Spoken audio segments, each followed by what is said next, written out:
My name is Nicholas Terpstra. I'm a historian at the University of Toronto. And this book launch is to celebrate recent scholarship on religion in Renaissance Italy. Our launch is sponsored by the Society for Renaissance Studies. And we are presenting here two recently published books. Emily Michelson's Catholic Spectacle and Rome's Jews, Early Modern Conversion and Resistance, and Camilla Russell's Being a Jesuit in Renaissance Italy, Biographical Writing in the Early Global Age.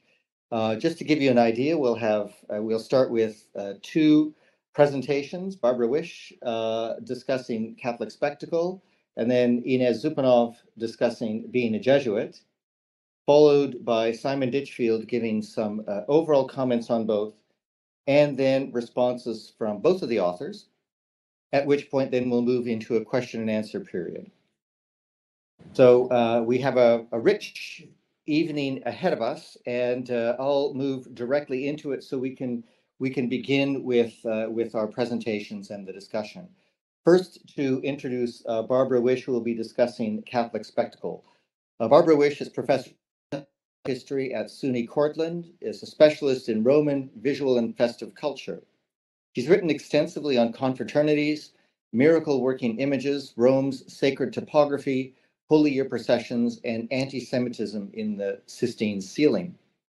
Among her many books are Acting on Faith, The Confraternity of the Gonfaloni in Renaissance Rome, published in 2013, co-authored with the eminent theater historian Nerida Newbegin, and A Companion to Early Modern Rome, 1492 to 1692, published by Brill in 2019, and co-edited with Pamela M. Jones and Simon Ditchfield, and awarded the 2020 Roland H. Bainton Prize in Reference from the 16th Century Society and Conference.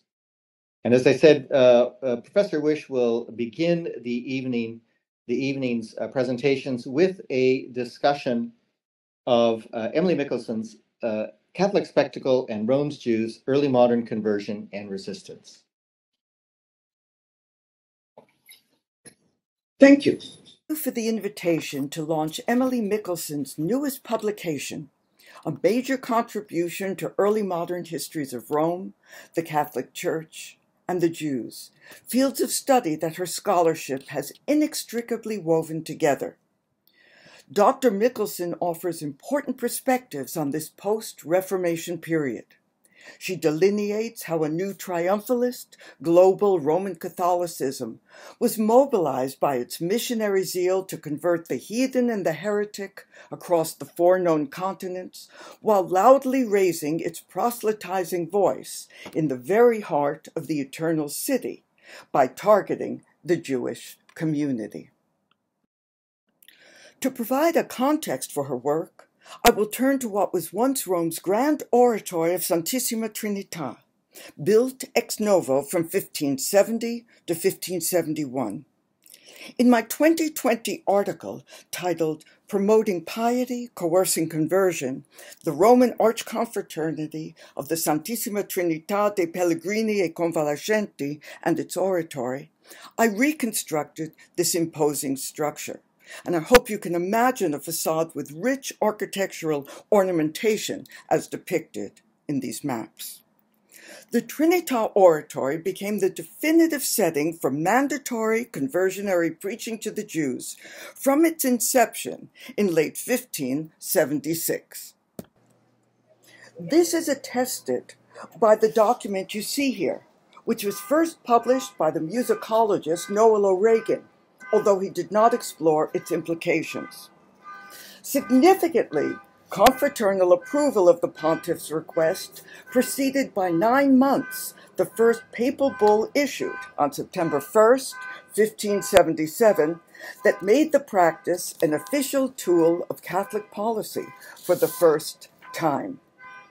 An eyewitness to this pivotal moment was the English Catholic priest, Gregory Martin, who translated the Latin Vulgate into English and wrote an extensive account of his years in Rome, which spanned December 1576 through June 1578. In his impassioned narrative of the daily building of new churches in the Eternal City, he sought adequate words of praise when he asked, What shall I speak of the oratory in the Hospital of the Trinity, newly built? But Father Gregory's ardor was intensely heightened by the astonishing new ritual he witnessed there: compulsory and enforced conversion preaching to the Jews, initiated in December 1576, the very month he had arrived. Martin further exclaimed in his manuscript that he was, quote, "never delighted with any one thing in Rome more than this, to hear what may be said for Christianity against their Judaism." A re-education, as it were, that he, together with his fellow churchmen, deemed charity towards the Jews, intended to transform their lives and save their souls. These sermons were held weekly and publicly on Saturday afternoons, following the Jews' Sabbath services. The preachers confronted the Torah portion read that morning in synagogue by denigrating what were called the stubborn mistakes and perfidious lies of rabbinical interpretation, and refuting the error of their messianic hopes and beliefs. In fact, the individuals who held the prestigious post of preacher to the Jews were mostly zealous converts themselves, with intimate knowledge of Hebrew texts and practices, who also wrote the preaching manuals. Attendance of approximately 250, later 300, Jewish men and women was mandated, names recorded, substitutions forbidden, and fines imposed for transgressions. Already in 1555, the Jewish community had been segregated, physically enclosed by walls in what came to be called the ghetto. Moving past heavy gates that were locked at night, the Jews were easily distinguished by the required sartorial markers: a yellow hat for men, a yellow kerchief for women. They were marched to the Trinità Oratory accompanied by confraternal brethren, creating a grand conversionary spectacle that stirred admiration, as well as derision, from the diverse onlookers. Edicts were posted along the way, expressly forbidding anyone, under threat of heavy fines or torture, from harassing or inciting violence against the Jews on their way, during, and returning from the preaching, a clear indication that such behavior occurred, causing the edict to be reissued again and again over the course of 2.5 centuries. This searing narrative is the subject of Emily Michelson's rigorously documented and unflinching analysis of Catholic spectacle in Rome's Jews, early modern conversion and resistance. Attentive to a wealth of significant earlier research, including her own articles and books, her newest volume is nonetheless striking for its originality and breadth. She traces a constellation of individuals and forces that interacted in the Eternal City. Among them are the high-minded Curialists and Christian Hebraicists, who sincerely believed in Jewish redemption. The evolution of conversion polemics, from courtly disputations and the mendicants' fiery anti-Semitic orations to the weekly sermons delivered in the Trinità Oratory. She also attends to the experiences of the newly converted, the reality of local Jewish life, and notably, creative Jewish resistance. The sermons, whether densely theological, highly rhetorical, or sneeringly hostile, as Emily argues, became a defining feature of early modern Rome, and were staged, the operative word here, for roughly 250 years. She has scoured Roman archives and libraries to examine printed volumes of conversionary sermons and treatises, many little known, and unearthed hundreds of previously unknown manuscripts. These include a cache of more than 750 innovative sermons spanning the 39-year career, beginning in 1649, of Gregorio Boncompagni Corcos, scion of the wealthy Roman Jewish family, whose sons and daughters had been baptized by popes in the mid-16th century and later kin converted by Filippo Neri. In a book about rhetoric, her vivid prose is down to earth and accessible. From the opening salvo, titled Introduction with Pig, which describes a mid-17th century mock funeral procession bearing a live pig in a coffin that derisively taunted the Jewish mourners of a famous learned Roman rabbi, Emily alerts readers to the harrowing histories that follow. Throughout the 7 richly informed chapters and epilogue, she explores how the new exacting phase of Rome's 16th century Jewish conversionary policy evolved as the eternal city, quote, as she's written, recreated itself as a beacon of piety from which to proclaim a resurgent, universalist Catholicism. As she explains, and in many cases here I'm using her own words, the sermons became the city's most powerful platform for promoting conversion and Catholicism in a changing world. Moreover, they provided a public showpiece of a much broader and grimmer campaign to assert the triumph of Catholicism in Rome by subjugating and converting its Jews, the Church's most ancient and challenging adversaries. Jews had lived in Rome since before the dawn of Christianity, and this community of Roman citizens remained the oldest and only continuous Jewish settlement in Europe. However, the community came to represent not only living Jews, but even more significantly the symbolic imaginary or hermeneutic Jew, the blind, obstinate, money-grubbing antagonist, the other, on whom vicious stereotypes were heaped that still resonate so strongly, whether in contemporary American QAnon accusations of a global Jewish satanic blood cult or Charlottesville chants of replacement. As Emily demonstrates, these early modern conversionary sermons focused primarily on the imaginary Jew and were utterly fundamental to Catholic self-fashioning. The preachers were well aware that they were playing to a far larger audience who had come specifically to the oratory for the event, as I've indicated on this map. First, the catechumens, Jews, and a few Muslims preparing for baptism, dressed in white. The neophytes, the newly converted, in black, accompanied by their cardinal protector who warily surveilled their adherence to the faith.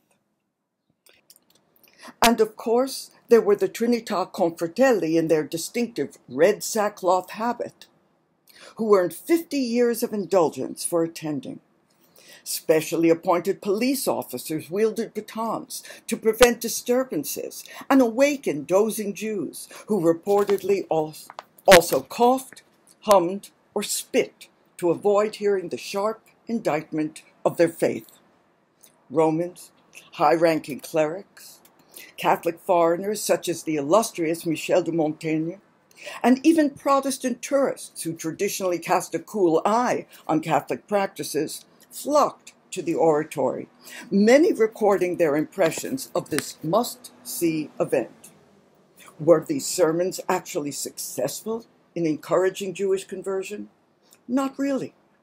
Other incentives, mostly financial to relieve the poverty that ghetto life imposed, were far more persuasive. But the potent, symbolic importance of the spectacle, as Emily elucidates, remained crucial to the experience of Rome, whether for the curious grand tourists or devout Christians believing that the widespread conversion of the Jews would herald the second coming. Emily writes, "In the early modern era, Catholics for the first time had to promote and defend their religion against viable alternative options for Christian denominations in Europe, while they also embarked on a mission to spread their creed on a global scale. Arguments had to be refashioned for different audiences, but Jews and Judaism, both real and imaginary, eased that task by serving as, quote, unrivaled strawmen for the general defense of Catholicism.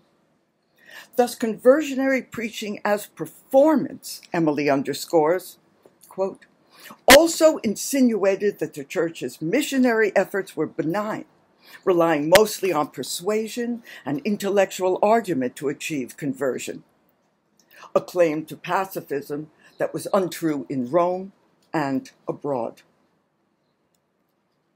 Mandatory conversion preaching to the Roman Jews was finally abolished in 1847 by Pius IX, who also put an end to lingering carnival humiliations and permanently opened up the ghetto. Yet it behooves us to note that only in December 2015 did the Vatican Commission for Religious Relations with the Jews finally issue a solemn renunciation by the Catholic Church of, quote, any specific institutional mission work directed towards Jews. Emily's impressive book brings this paradoxical history into thoughtful focus, concluding that the power of the conversionary sermons lay in their spectacle, their widespread popularity, and the self-congratulatory fictions they allowed a population to believe about its noble missionary efforts, all staged in Rome, the acknowledged Theatra Mundi, theater of the world. Thank you. Many thanks, Professor Wisch. I would like to introduce our second presenter. Ines Županov is Senior Research Fellow at the Centre National de la Recherche Scientifique in Paris and a member of the Centre d'études de l'Inde et l'Asie du Sud. She is a social cultural historian of Catholic missions in South Asia and has also worked on related topics such as Portuguese Empire. Her latest monograph, co-written with Angela Barreto-Xavier, is Catholic Orientalism, Portuguese Empire, Indian Knowledge, 16th Centuries to 18th Centuries, published by Oxford and Delhi in 2015.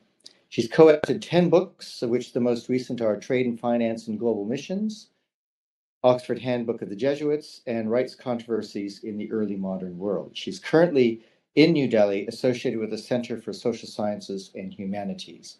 And she will be speaking then to introduce Camilla Russell's Being a Jesuit in Renaissance Italy, Biographical Writing in the Early Global Age. Professor Županov.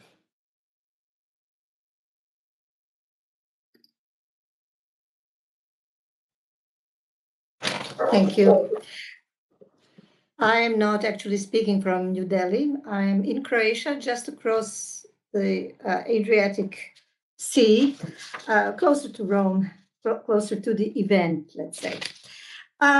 So Camilla Russell's Being a Jesuit in Renaissance Italy is a collective biography of the Italian Jesuits during the first century of the Society of Jesus, and it tells a fascinating story of a Jesuit golden, effervescent age of consolidation and expansion. Although it is a very serious and thoroughly researched piece of scholarship, the book is also, thankfully, a pleasure to read.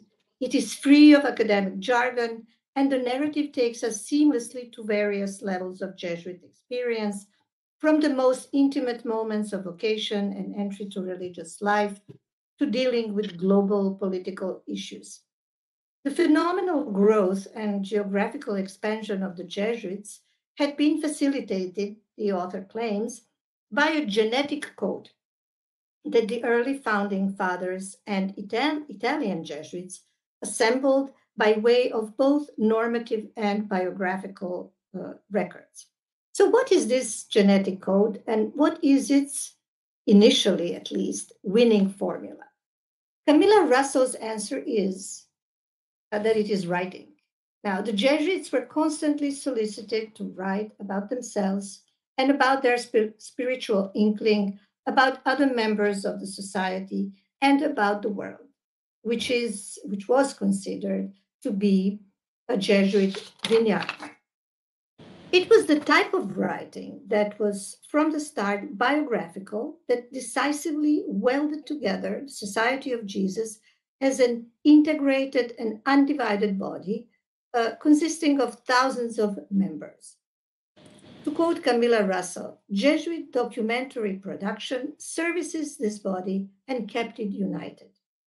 And they became, in Brian Stock's words, a textual community. Writing and correspondence were a technology of connecting and creating a perpetual presence out of perpetual absence premised on the duty to travel to all parts of the world, at least in theory and at least for some members of the society. Now, the originality of this volume does not come only from telling us all this. Finally, John O'Malley has written important articles on travel, and Michel de Certeau spent most of his intellectual career trying to understand Jesuit writing. The originality of being a Jesuit in Renaissance Italy is in asking a question: how Jesuits understood their apostolic actions themselves, especially since they had to constantly switch from universal existential mode to local and vice versa. Camilla Russell, therefore, consistently follows the multidirectional dynamics that appear in the sources, but also constantly refocuses on individual lives of the Italian Jesuits. She really gives the actors perspective in that respect. Given the Jesuits were not locked up in one place and behind the monastic walls and vows, understanding how the Jesuit social machine, or to use another epithet, a clock, work from inside is immensely difficult. Camilla Russell is very good at showing that the Jesuit internal organization was not a clock, because although it is based on rules, the constitutions, it was also oiled by spiritual exercises that allowed each member a variety of choices. The Society of Jesus did structure itself in a hierarchical manner, but remained forever dialogic. Perhaps because Camilla Russell focused on Roman sources and on Italian Jesuits in Italy, and tried to understand how they became Jesuits and how the Society of Jesus fabricated a certain ideal type out of diversity. For us who work almost exclusively on Jesuit lives outside of Roman center, which is of course the hotspot of self-fashioning, Jesuit lives appear a smudge more agonistic. Indeed, in chapter 3, we can glimpse some of the internal quarrels. Alessandro Valignano's evaluations and choices of Jesuits for the Indies clearly show that he was very careful in his selection of missionaries, since not every Jesuit was fit to be sent overseas. In principle, only healthy and lettered Jesuits were required. Of course, he had less control over Portuguese Jesuits who were going to the Indies, mostly. In fact, some historians, including myself, have argued that there was a national and class problem in the Society of Jesus. If I were to define a genetic code, I would probably emphasize, just as Camilla Russell does, the question of dialogue. But also I would have emphasized the fact that in spite of the obedience ac cadaver, the Jesuits were argumentative and at times downright belligerent. So yes, perhaps the controversies among the Jesuits seem to be less represented in the book than as an Asian specialist I would expect, especially since the early 17th century is the moment in which the so-called Malabar and Chinese rights quarrel were erupting in India and in China. What I'm trying to say is that when one takes Italy as a heuristic point, it is necessarily slightly different from Asian view. It is good and stimulating to have different views, and the Jesuits have always been sensitive to the difference. Another question that the book raises, and which may stimulate other additional questions and further research, is there something specific about Portuguese and Spanish and Flemish and German and French and Croat and Polish and Hungarian Jesuits. Do they adhere to the genetic code that, as we read the book, may appear Italian? Camilla Russell is perfectly aware, and the title of the book is a witness to this awareness, that the early founding fathers were not Italians, necessarily not all of them, but that it was in Rome and in Italy that they participated in creating the blueprint from administrative and spiritual documents and self-narratives that went into creating the identity of individuals and of the Society of Jesus. Society of Jesus is transnational, and if the book tends to be more Italian as it develops, it is simply because of the sources that themselves tend to translate other nations into Italians. Finally, it is not important where one is born, but where one is admitted to the society and where one is formed as Jesuit. This is very interesting to me because a similar, actually reverse process took place in Portugal and in India, where Italian Jesuits were often given Portuguese names, especially in non-Jesuit sources. They were translated as Portuguese. I am bringing up all these additional thoughts and topics simply because Camilla Russell's book opens so many interesting new vistas into the Jesuit history.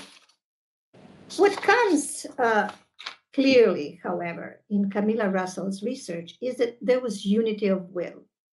We can also call it a particular spirituality, to build from scratch a community, a society of spiritually ambitious young men who wanted to change the world. And there was a sense of urgency to save oneself while saving others. This is why the book is structured to follow a generic Jesuit life cycle and span. Chapter 1 focuses on vocation and entrance to the Society of Jesus. Chapter 2 is about decisions and petitions for the Indies. Chapter 3 follows Jesuits to their overseas missions in the Indies, mostly China. Chapter 4 looks back on those who stayed in Italy and were useful for local tasks and also created very strong spiritual bonds at the heart of the Society of Jesus, which was, of course, a very new order without necessarily all the old role models of their predecessors. Chapter 5 focuses on the memories or memoirs that Jesuits wrote towards the end of life, solicited by their superiors. These narratives became clearly, and I think in Camilla Russell's words, mortar and building blocks for the famous Jesuit histories of the Society of Jesus. Camilla Russell's book belongs to a new and vibrant current of Jesuit historiography, bypassing both partisan and apologetic interpretations of the past, as well as equally partisan vilifications from other historical currents hostile to the Society of Jesus as such. It is pleasure to read, I have to say again, and I recommend it to all interested in early modern religious history and Society of Jesus in particular, in Italy, early modern Italy, and early modern Asia. Thank you. Thank you very much, Professor Županov. At this point, then, I would invite Emily to respond. I'm very moved by the experience of this launch. As many of you know, writing a book is at one level a solitary activity, but over time, as you ask for help in the archives or grab a coffee at the Vatican Library bar, you increasingly find yourself among friends, and eventually you feel part of the community of letters. And if you are very fortunate, you can hope to contribute something uniquely yours to that community. And I think that Camilla and I both feel very fortunate today. I'm very grateful to the speakers today, to Nick, who is always gracious, enthusiastic, and supportive, to Simon, who is, as you will see, ridiculously knowledgeable about early modern Rome and a wonderful mentor, to Barbara, who has an unbeatable combination of expertise, attention to detail, enthusiasm, and, as you've seen, persistence, to Ines, whose work has consistently broadened my perspective, and to the talented and gracious Rachel Willey, whose expert unpaid labor underpins every Society for Renaissance Studies crowdcast event, and to Camilla for the meticulous organization of this launch and for a friendship that began as after-work drinks in the Borgo, the area of Rome between her archive and mine. More broadly, I want to thank the institutions that enabled this book, the Villa Itati, University of St. Andrews, the Arts and Humanities Research Council, the British Academy, Princeton University Press, the students, some of whom I think are here, who had to read articles and then be awkward in front of their author, and my long-suffering family.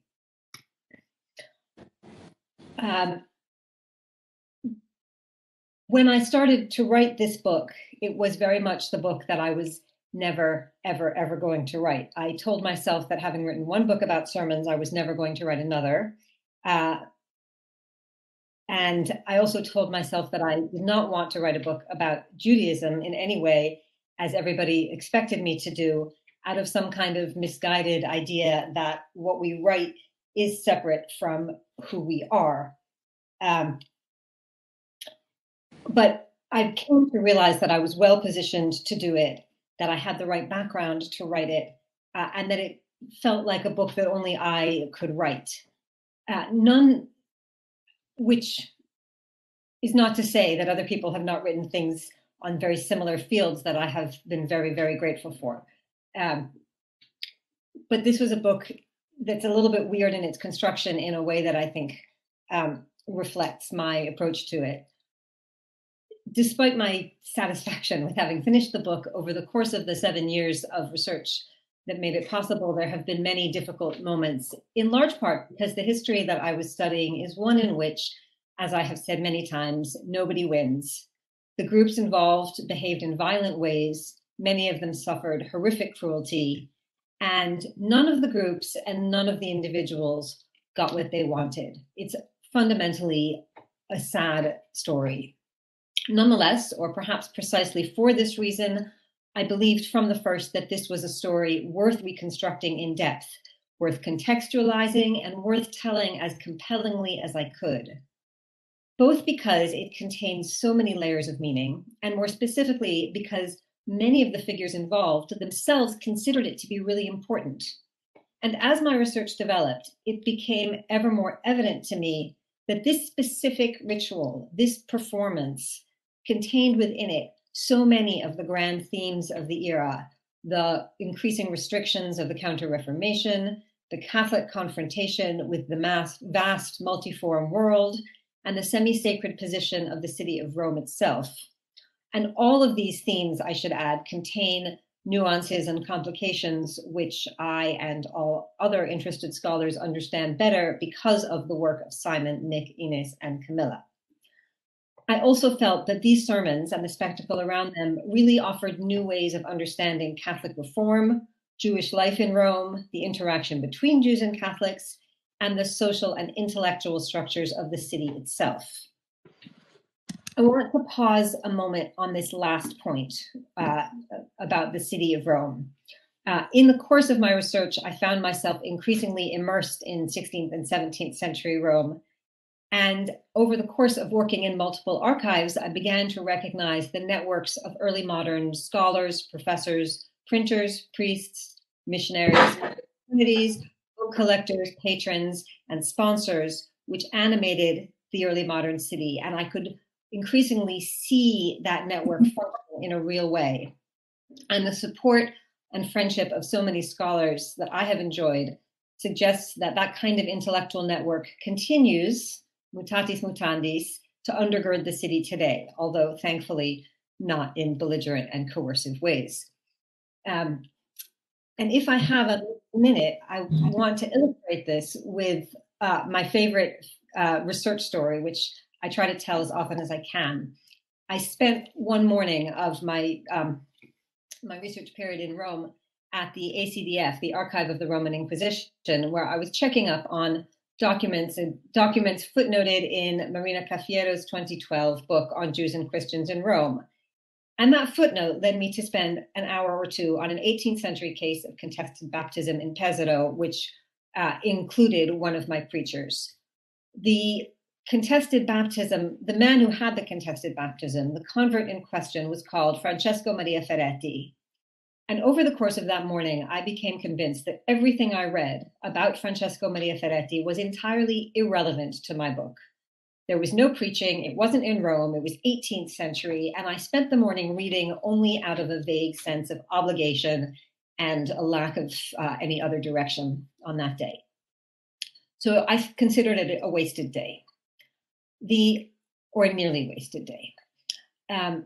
The Inquisition archive is only open in the mornings, so I did the usual scholar thing of crossing St. Peter's to get to the Vatican Library on its other side for the afternoon. And my plan there was to read Andrea de Monte's famous manuscript called The Confusion of the Jews, which is housed in the Vatican Library now. It is a large volume prepared impeccably for going to the printer, and it's stamped with the seal of the House of Catechumens. And as I read it that afternoon, on the same day in which I had, I thought, wasted a morning on Francesco Maria Ferretti's baptism case with so little enthusiasm, I saw in this manuscript of 150 years earlier, in a different archive, precisely one stray marginal note in the margin.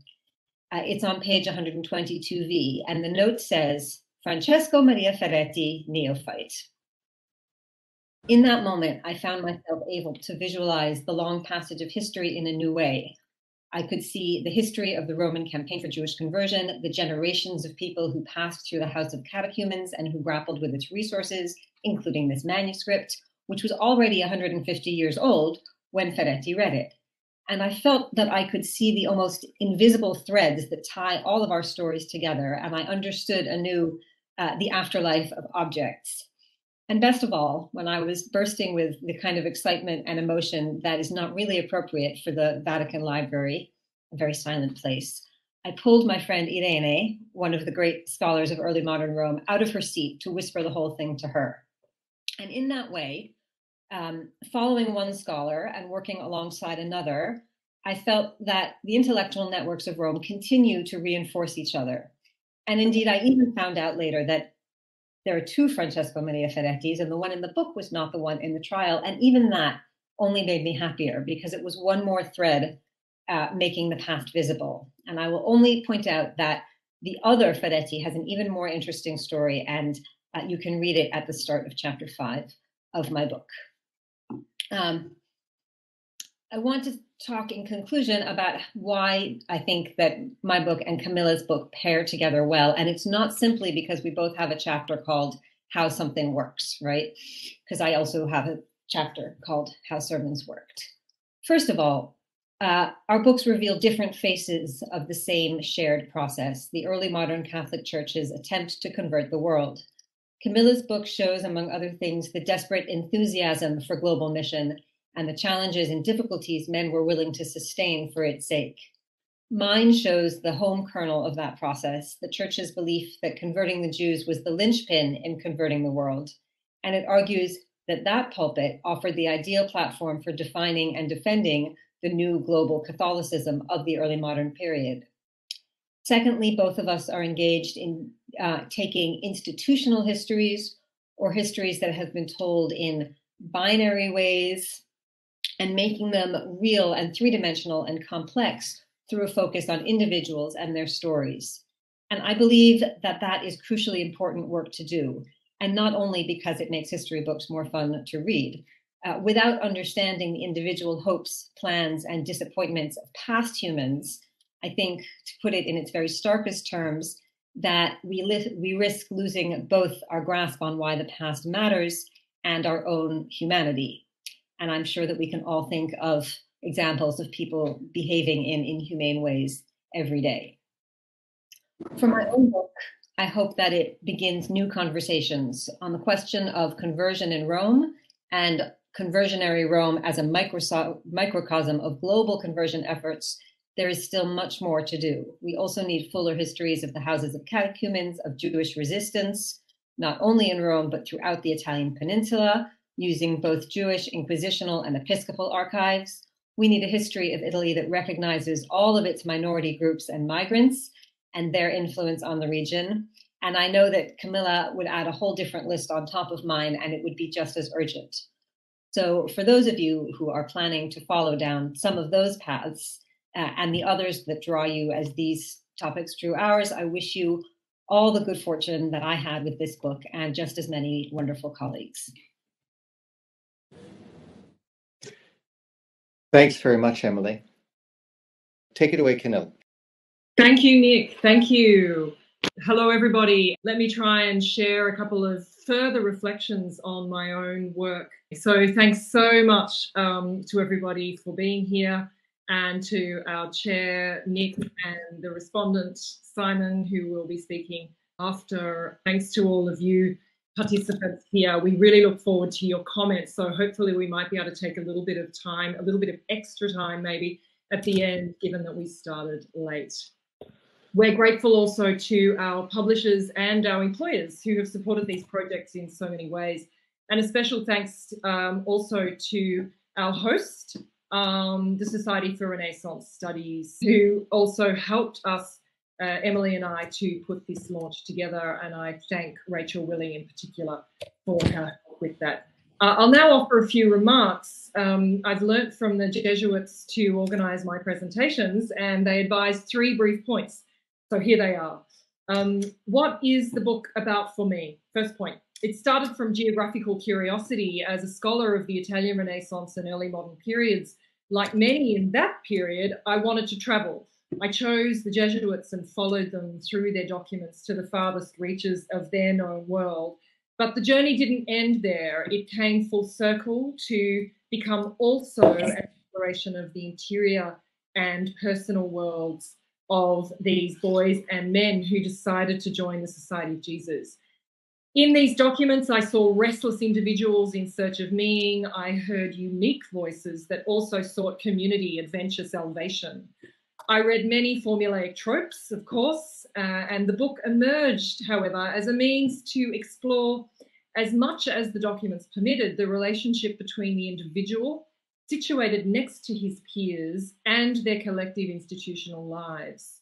I did this through the biographical documents written in both the first and second person that underpin much of the archival holdings of the Roman Jesuit archive. It was as much a study about the people that made up the society as it was about the records that make up its archive, both shedding light, I argued, on what it meant to be a Jesuit in the early modern world. So my second point, who is the book for? In starting out on this project, which was completely different from my previous work up to that point, when I studied especially female reform-minded and heterodox religious networks in mid-16th century Italy, I had to learn about how the society worked. And as my research progressed, I decided to share that work with my readers. It became a book not just about my research questions in dialogue with my fellow scholars, engaged with historiographical debates in the field, but it also dealt with more straightforward themes intended for the beginner, really, to get a handle on, as I call it in my book, How Things Worked. So how the first century of the Society of Jesus was structured, what its foundations were, and how Jesuit life was envisaged and lived. I did all of this not as an institutional study, but a biographical one, through the lens of individual and collective Jesuit experience, which I found to be a rewarding approach, and I hope you do too. So my third and final point, how did I get to be this book's author? My book's title both consciously problematizes the historian's craft and promotes it. It points to a female, me, trying to offer some insight into what being a male Jesuit was like at the time. While it is impossible for any of us to know for sure, male or female, it is the historian's task, obviously, for us to try to find out and identify the significance and meaning of our research within the context of learned debate and for understanding where we've come from and how we want things to be in the future. Just to quote, actually, John O'Malley and his wonderful autobiography. that talks about why we do history. More specifically, Valerie Tatti, the Harvard University Center for Italian Renaissance Studies, was the first to support this research project when I was a fellow there. It started as a study about the Jesuit Indies. I was internationalizing my research horizons, and so were they. They continue to support my work by publishing this book through the Tatti series with Harvard University Press. And I thank Kate Lowe for her support in the book project's early stages to submission, and the current series editor, Nick Terpstra, here today, chairing the session. Thank you, Nick. The University of Newcastle, New South Wales, where I was a lecturer in history before moving to Rome, further supported me and this project, and later through my fellow affiliation with them. And much before, Queen Mary and Newcastle University in the UK were the really seeding places for the development of this research project. My students from almost all of the continents of the world have been an inspiration in so many ways, and in my current role as publications editor with the imprint Instituto Historicum Societatis Jesu, located at the archive where I started my research, the Roman Jesuit Archive, I found a supportive environment to complete the project. My role at ARSI is a great honour and responsibility, and for their support I thank previous and current academic directors Brian McQuarrie SJ and Festo Mkenda SJ, and the archivists and support staff, now also my colleagues. The wider context in which I work, the General Curia of the Society of Jesus, has enabled me to meet the book's descendants, let's say, today's assistants, procurators, provincials, postulators, together with their shared mission, provided through the leadership of the Society Secretary, Antoine Caruel, and Father General Arturo Sosa. So I'm keen to see where the Society is headed, actually, as a historian, but I hope most of all that my book has helped show where it has come from and why I think it's useful for my fellow historians to know this too. But I know, just to use a phrase which is very relevant for Emily's study, that I'm preaching to the converted about the value of trying to understand Jesuit history for thinking about early modern global themes. I would like to conclude by thanking Ines Županov for her very thoughtful comments. Her book, Catholic Orientalism, really helped guide my thinking with my research on this book, and it was great to hear her work come through and her insights come through her comments just made now. So thank you, and thanks very much to my the fellow launchee Emily Michelson for coming up with the idea of this joint launch. Thanks very much. Thanks, Nick. Thanks very much in turn, Camilla, and thanks also for your kind words on the series. It's a great honor for us in the series to publish this work, and just for those, if I can take the opportunity, we are always looking for works like this, which in a sense span the globe and take a look at connections between Italy and other parts of the world, the Italian Renaissance in the global framework, indeed. We'll now hear from Simon Ditchfield, who will, in a sense, give an overview of these two together and the various comments. And Simon, as you know, is professor of history at the University of York. He has published on early modern saints and on the making of Roman Catholicism as a world religion. He's currently in Frankfurt on a fellowship where he's working on the 17th century Jesuit historian Daniele Bartoli and the uses of global history writing. And so it's over to you, Simon. Okay, well, I'm mindful of the time. I'm going to scrap my script, so to speak, but not before observing, of course, that one of the things also that, following up what Emily's just said, and how complementary both books are, they're both dealing with scripts. One's, in a sense, a life script revealed in the archives of the Jesuits, as they sort of script their own lives and talk about themselves and are talked about. And with the Emily's book, Formativity is absolutely center, and the sort of fundamental insight that we're not dealing with conversion, we're dealing with performing conversion as a way of asserting the legitimacy and indeed the pomp and circumstance of the Roman Catholic Church. And the they're both very complementary. Also, I think in that they are very much Roman books, and although of course Camilla's is about people who are writing in order to get very far from Rome and far from Italy. They are very Roman books in their archival identity. And I think that I know I shall be using Miller's book in a way of just trying to explain to graduate students and advanced undergraduates how archives work and what you can do with an archive, and how you can put the flesh on the past, so to speak, by bringing various parts of the of archives into conversation with each other.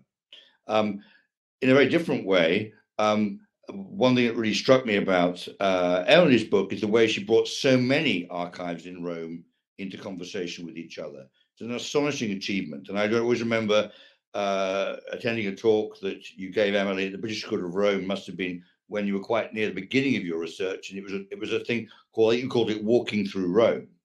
And I think that's what's one thing that's very striking is the way, and it was brought out very, I think, very beautifully by Barbara's presentation, how close buildings are to each other, and how then if the topography changes, like for example, there was a stage in your book, Emily, when you mentioned that just when the neophytes moved to their college is formally set up in the Monte area, which is a bit about then as now 15-20 minutes walk from San Trinita dei Pellegrini, the numbers of neophytes diminished who attended these services.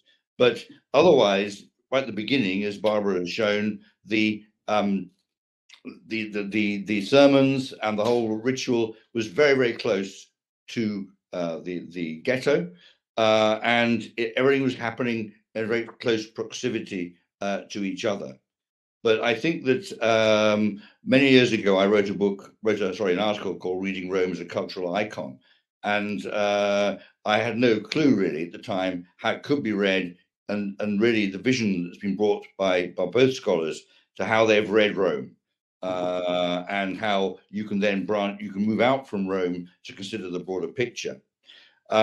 One of the many strengths with Emily's book, I thought, was when it says a climax, it does come near the end, the astonishing finding of the Boncompagni Corcos manuscripts of all his sermons.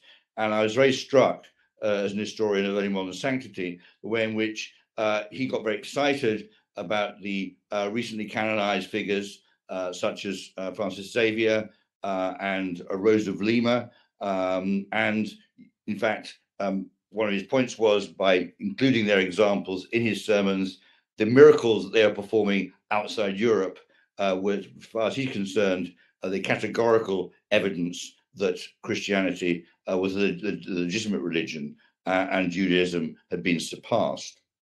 But I think, though, turning briefly to Camilla's work there, I think really the book offers a freshly conceived and crisply articulated examination of the first century of the society in the Italian Peninsula and Sicily. And I think really what was striking and original about it was Camilla's conscious decision to offer not a conventional history of the Jesuits. I mean, Emily says it's about her own book, which is utterly true. It's not just institutional history. And instead, she wants to show us what it was like as an individual to join, be part of, and leave, either through death or dismissal, the society. And Camilla uses her intimate familiarity with the Jesuit archives to write a study that shows simultaneously how the institutional shaped the personal, and vice versa.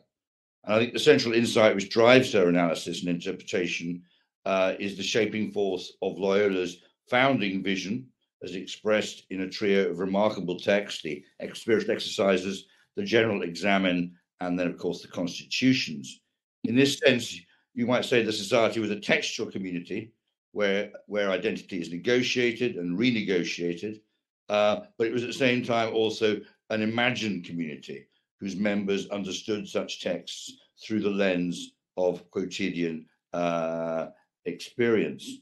Historiographically, although the book is grounded on familiarity with the relevant literature, which the author is very generous, acknowledges at every stage, it's very, I think, strikingly different in its way of proceeding.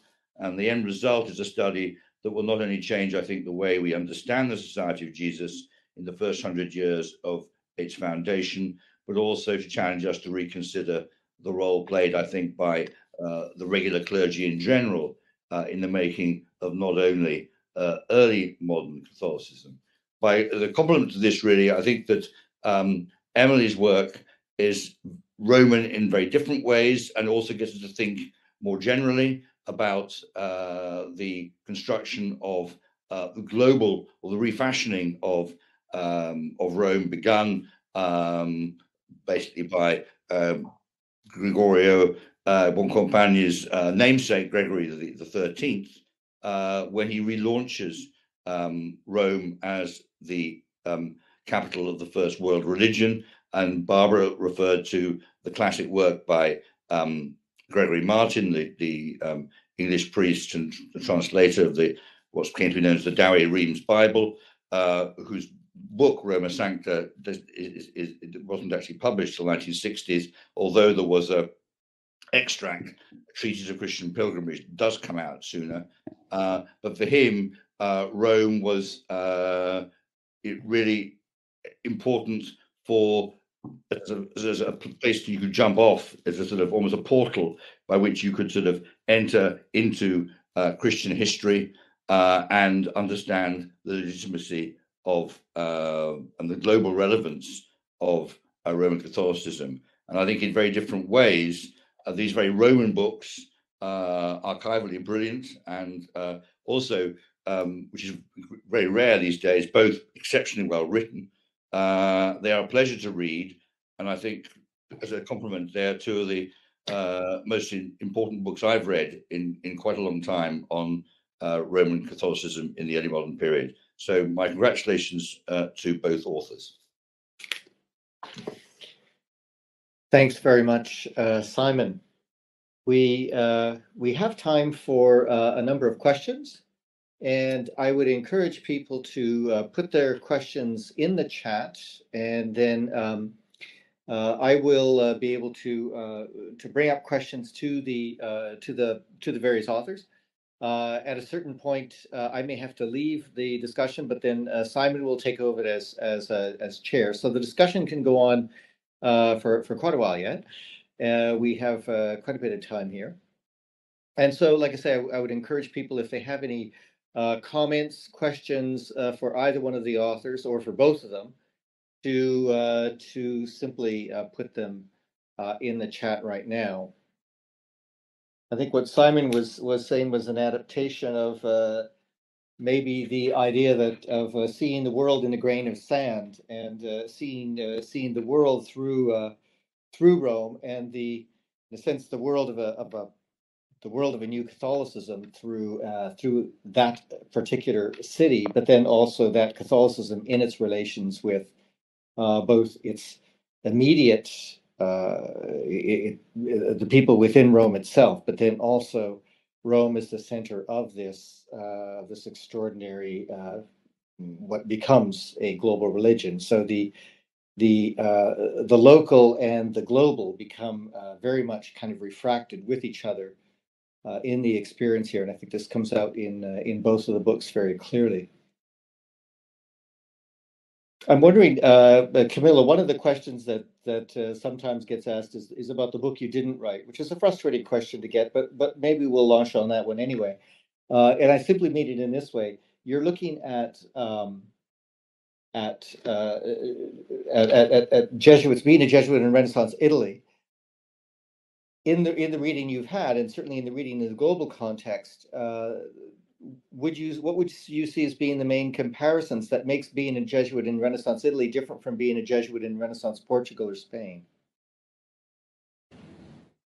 Yeah, it's a tricky one, because the Society of Jesus itself didn't want to make any distinctions in principle between the various nazioni, the various nations that made up its membership.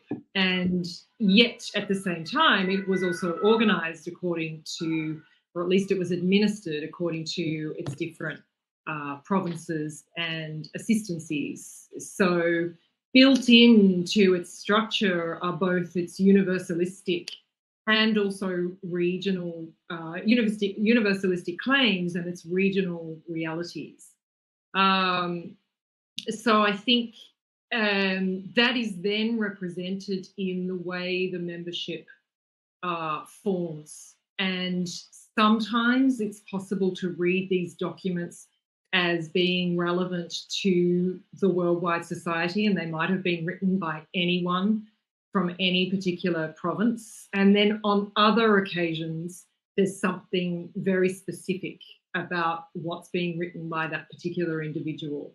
And that, in some ways, is something that really, really fascinated me. But I decided that I wanted to be real about this and try to understand the Society of Jesus from the worldview of the protagonists themselves. And so I decided to create a frame that identified the Italian peninsula and the islands of Sicily as my frame, because I felt that that was how Jesuits themselves understood, had their worldview in place, no matter where they went and what they did, actually. But having said that, what makes them distinctive? Is there anything that is distinctive about them? And I would say yes, tentatively, yes. I think that the formation that Jesuits received in their home countries did inform the way they then operated. And I do very cautiously make arguments about the Italians being an interesting case study of a kind of a humanistic Renaissance infused culture that did not directly link up with the imperialistic frame within which the Iberian Jesuits operated.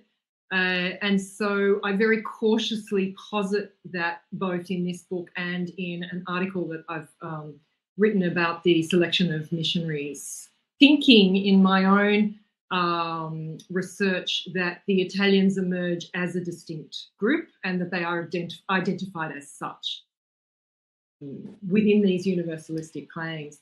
So it's a kind of an open-ended question, and I really appreciate you asking it. And I think that further research is going to hopefully help us keep thinking about these questions.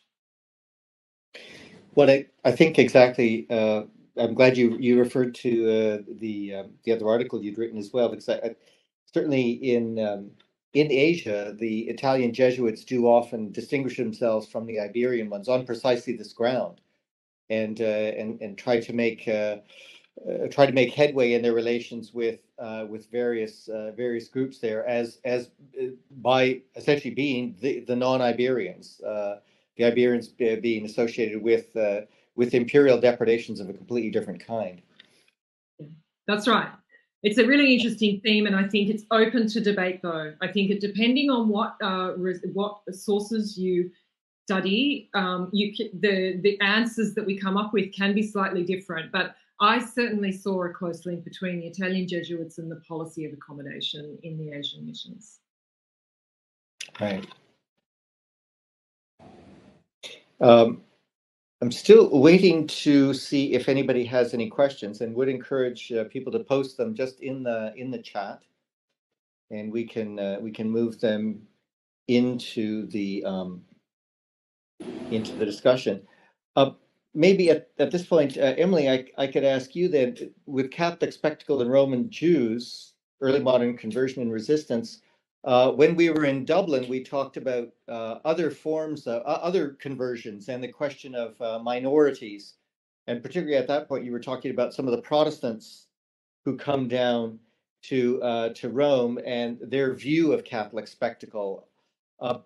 would you be able to make comparisons between the kind of ritual framing of the conversions of other groups, say of either Protestants or of Muslims, and how that would compare to the conversion ceremonies, the spectacle around conversion with the Jews? Thanks, Nick. As you probably guessed, yes, I can say something about that. And what I most want to say is that the effort that goes into this spectacle is unique. And the message that it sends is, I'm trying to think how to put this.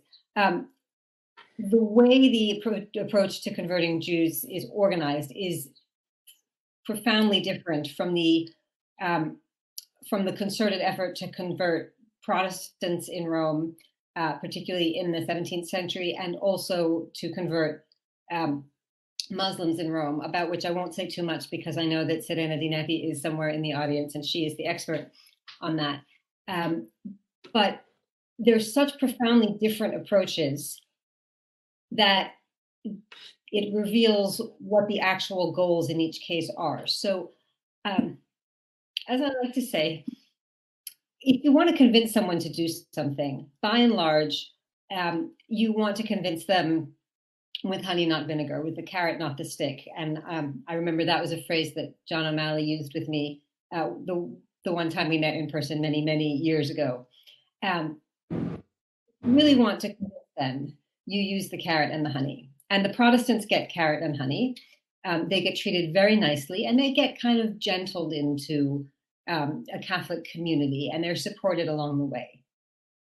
This spectacle, which is really about very loudly telling a group of 16th and 17th and 18th century people that they made the wrong decision 1,500 years earlier, and that was really stupid of them, and they should have known better, and why have they remained so stubborn, as if they were all the same person.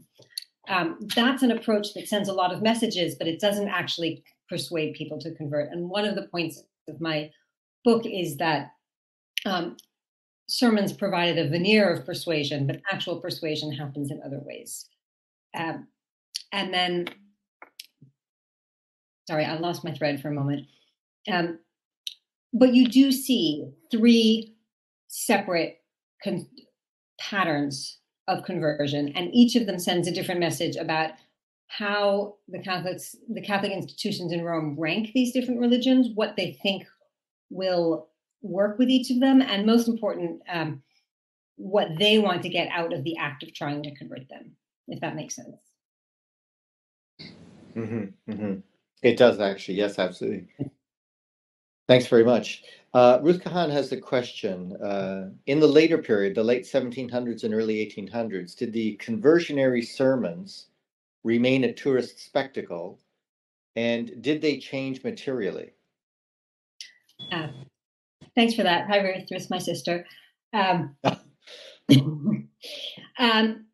They do, and one of the ways that they change is by moving location. So you've just heard a great deal of expert information about the prestige of Trinità dei Pellegrini, and that is part of the spectacle, the fact that for such a long time they take place in this very grand, relatively new, thriving institution.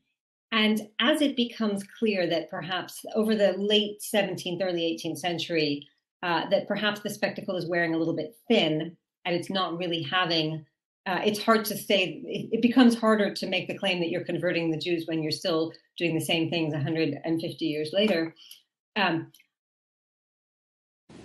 population of spectators diminishes, and the sermons move to churches that are closer and closer to the ghetto, because it becomes harder to sort of convince the Jews that they should continue to attend sermons, until finally in the 18th century, sermons take place only 5 times a year, and practically inside the ghetto itself, in a church that's just on the border.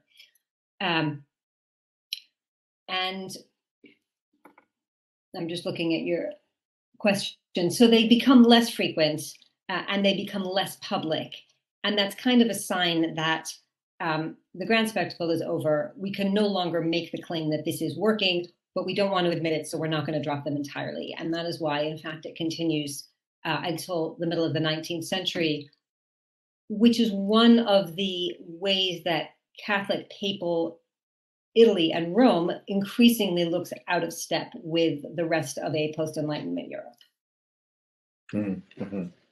Right.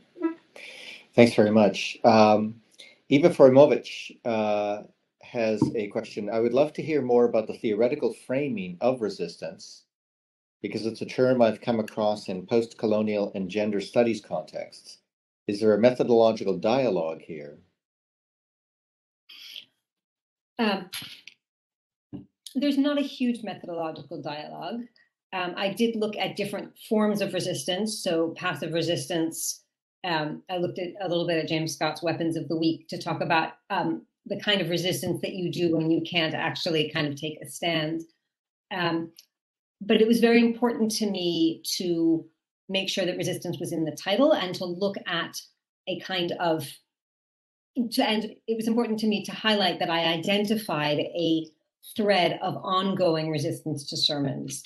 So the little that was known about these sermons highlights some passive resistance and rebellion at the very beginning in the 16th century, and some pretty well-known treatises objecting to sermons in the 18th century. And there's not a whole lot that was known about the middle period. And actually, in one of the pages that Barbara showed in her PowerPoint, and there's a lovely line by Boncompagni in his notes saying, "Oh, this was one of my first sermons. This was an easy one for the Jews to refute." And then you sort of realize that the things that I had not quite trusted in tourist guidebooks, in travel memoirs about seeing the Jews behave badly and kind of call back to the preacher actually were true.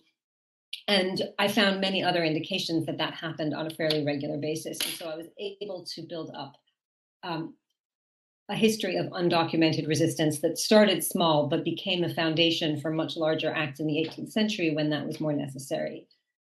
So I wanted to make sure that that was well documented, because it's easy to write a history in which Jews are treated as victims. And I didn't want that to be the only story of these sermons, because it isn't the only story.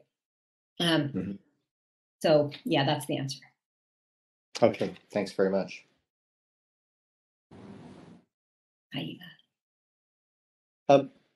Camilla, did you want to say anything about any other biographical models that Jesuits use? I mean, if we're looking at biographical writing in the early modern ages, there's a number of models coming out of the late medieval and Renaissance period. Are there conscious adaptations or conscious absorptions of this, or early from the early classical period too?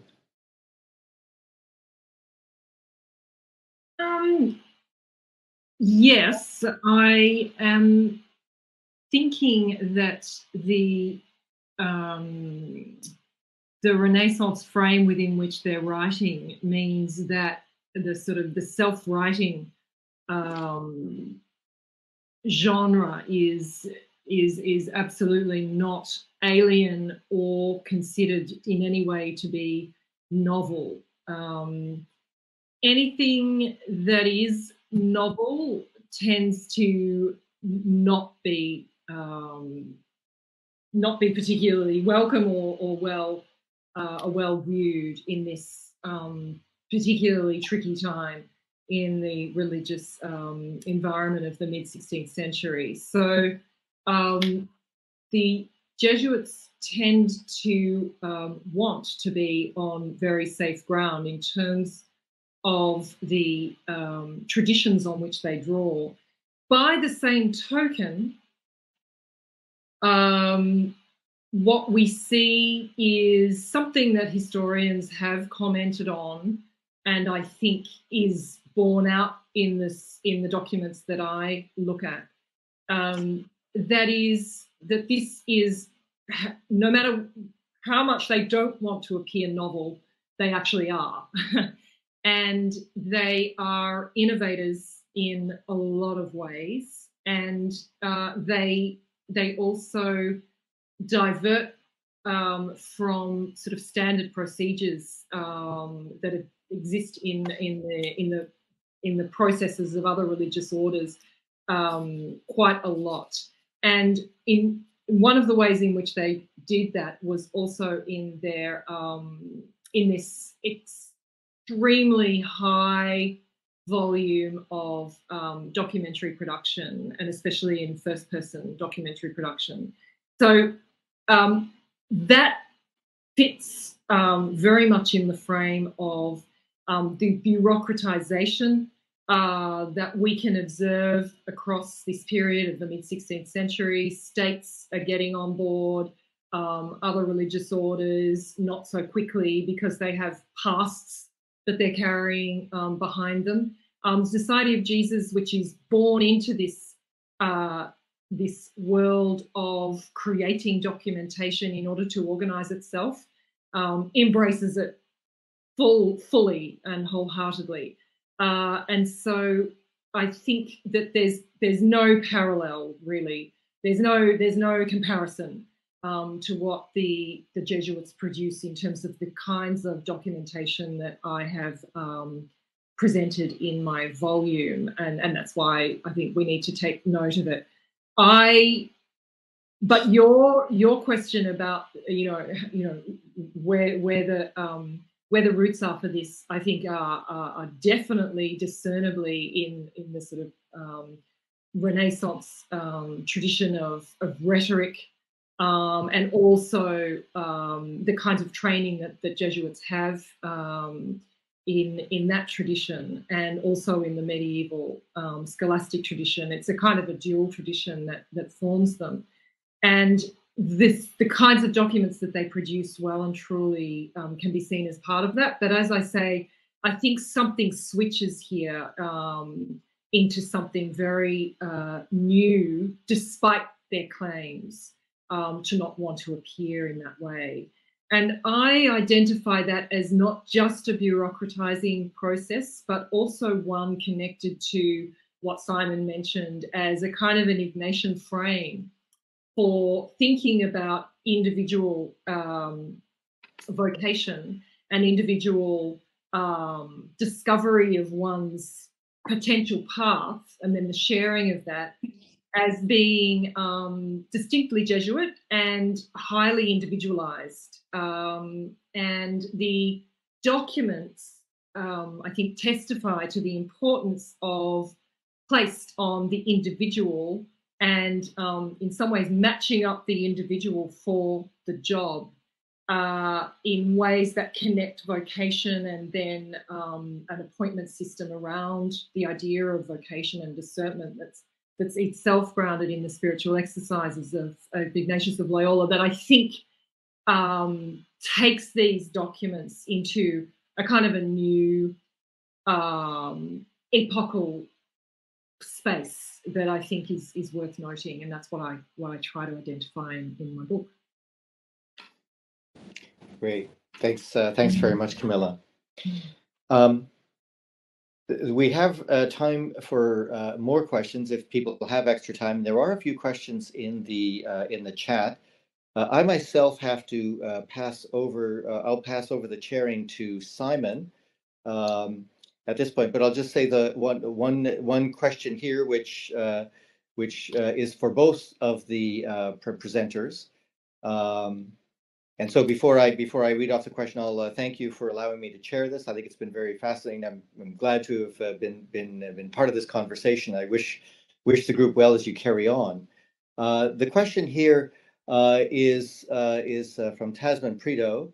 I was particularly struck by what you were both saying about individual internal experiences in your studies. I wonder if you are able to speak a little, if possible, about your individual experience as historians approaching the emotional lives of the individuals we researched in these books.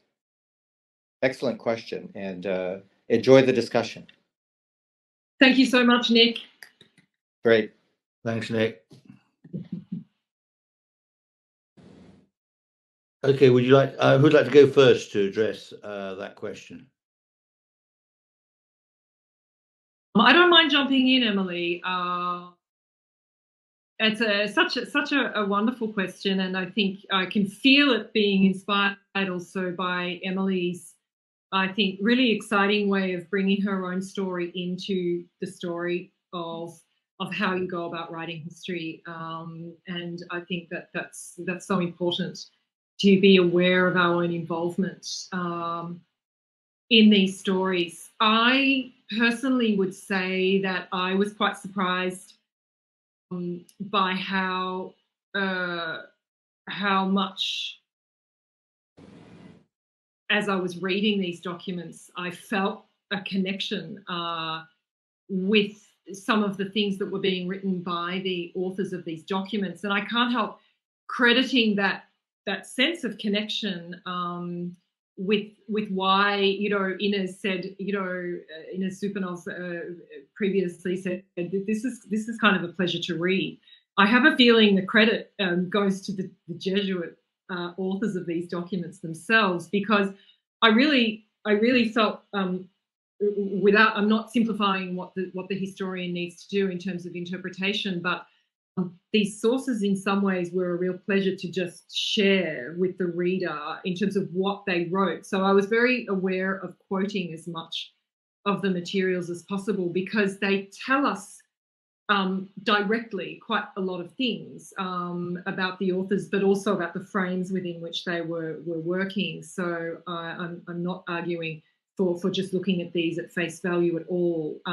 But what they did surprisingly reveal was a person's stated aim to share an emotional journey that seemed to sort of succeed quite surprisingly in terms of my own connection with some of those stories. So if this is a good read, it's because I think they're really interesting tales that were told by the Jesuits themselves, and I kind of wanted to bring them to light.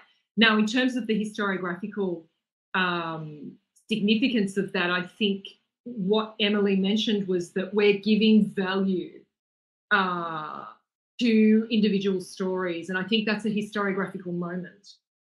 We're trying to understand what individuals can tell us about bigger historical processes. So again, not losing sight of our task as historians to be interpretive here, but also not disowning this connection that we can experience when we encounter the individual textual self-representation. So thank you for that question, and I can say that it was quite a rich experience for me personally because of what I've just said.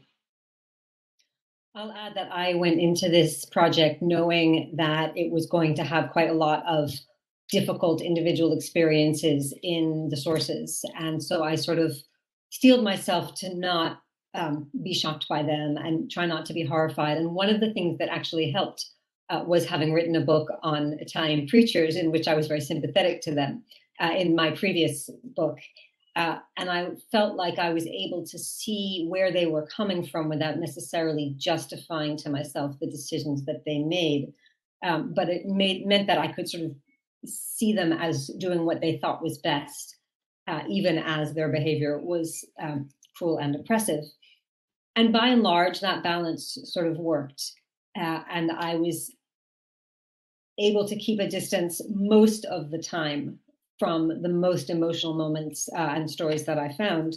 And there were moments where I wondered whether I should feel closer to the material, and moments that I did find difficult. And one of the things that has helped me kind of balance all of those sensations actually is being in the spaces where these events took place and walking between them and seeing the scale of the city and trying to understand kind of the human space and what it felt like to move through it.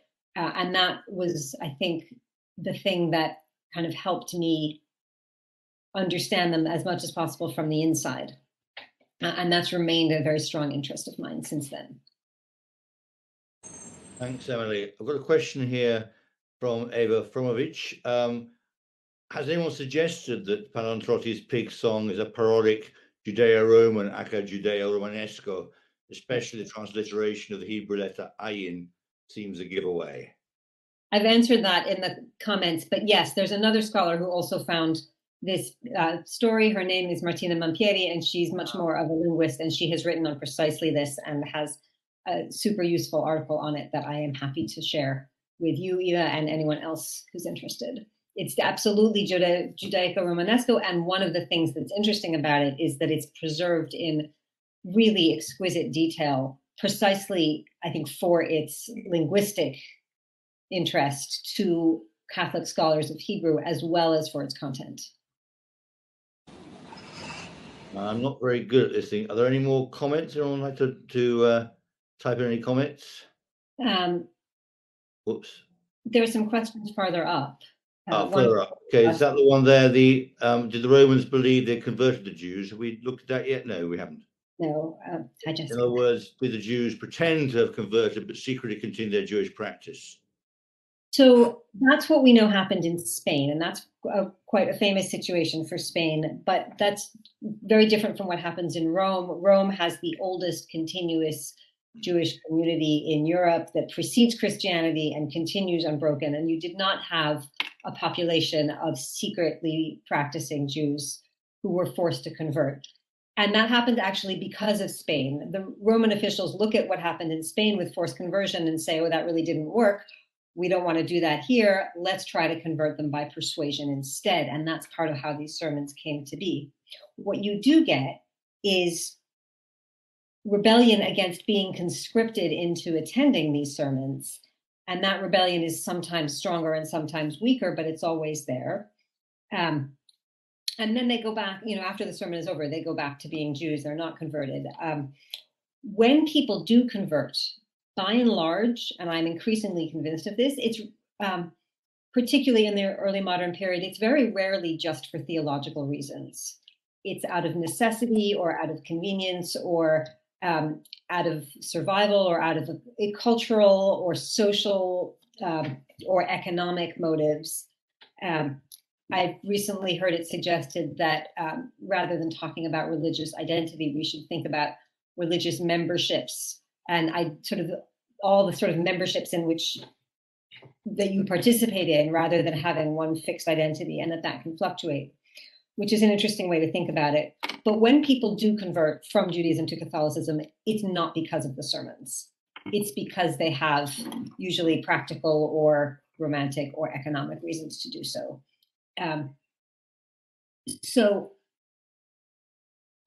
No, the Romans did not believe that they had converted the Jews. What they believed is that this spectacle served them very, very well for a range of related purposes. Great, thanks very much indeed, Emily. I think pretty appropriate probably be our last question in view of the time, but a rather nice one, which is, would you both speak to the covers you chose for your books?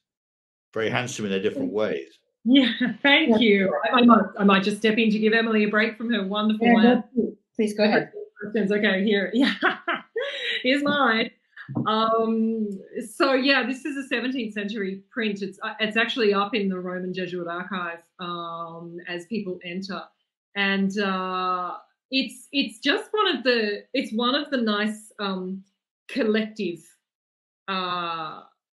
representations of the first companions, and I really wanted to illustrate that the message in my book of this incredibly important relationship between the individual figure, which is very clearly depicted here. Each one of them is named and identified, and their position within the group, and that dual identity which sort of shapes the life path really of every Jesuit I wanted to kind of convey. At the same time, the metaphor, they're standing in a vineyard. So this is the Society of Jesus working in the vineyard of the Lord as they saw it, and we have little motifs of this is I think Asia here represented as sort of holding up the fruits of their own labours to the sort of greater glory of God. So the idea that the Jesuits kind of have got the globe under their sway and that the whole world is their vineyard, and that this idea, which sounds so incredibly ambitious and maybe doesn't quite wash for all of us now, is the one that propels them out. So the power of the idea that actually propels this physical movement out, and therefore becomes historically really important for us to try and kind of come to terms with and get to grips with the power of this idea as informing action. So I like my cover because it kind of tells that story in this image. Thank you for your question. I'm afraid, Emily, I can't wave yours because I only got the PDF. My copy of your book is back in York, but you can share it with the Zoom. Okay. I can wave mine, and you'll have seen this already in Barbara's presentation, and it's in large part thanks to Barbara that we have this cover. So you saw it in hers. It's a painting that became the altarpiece in the oratory where the sermons took place. And we think that if the painting was left uncovered during the sermons, then it would have been exactly what everybody in the room, except for the preacher, was looking at during the sermon. And not only that, but there are two other things about it that I really, really like. One is that it really conveys Catholic spectacle with these cardinals and their attendants and the absolute grandeur of their vestments and the wealth of their vestments, and this supercilious expression of Ferdinando de' Medici, the cardinal patron of the Confraternity of Trinità dei Pellegrini, really making it clear that he is much better than you. And the other thing that's great about this is that this is a depiction of the Pope Gregory Mass. It's set in the new St. Peter's, which is still unfinished. And the Pope Gregory Mass is a story that involves the first Pope Gregory in whenever Simon is going to tell me the first Pope Gregory is, very, very early. Yeah, late 6th century. Late 6th century. But the model for Pope Gregory is Pope Gregory the 13th, who is the Pope who initiated or who launched and mandated papal sermons to Jews, so conversion sermons. So if they're looking at this painting, they're seeing the face of the man whose legislation brought them there in a setting that tells them exactly where they are meant to be situated in relation to the church. And there was no other painting or no other image that I considered, except if we couldn't get this one, but we could. So I really love the cover. I sometimes say it's the best thing about the book. I hope I'm wrong, but it's definitely one of the best things about the book. Well, thank you both very much. Thank you all for coming, and thanks to the other speakers for their contributions. It's fallen to me to wrap things up, but it's been a privilege and a pleasure. And congratulations once again to the two authors. I know the books won't make you rich, but I hope you're going to be feeling satisfied, and I hope that both publishers will bring them out in paperback. But that's perhaps more we can hope for these days sometimes. But anyway, so congratulations.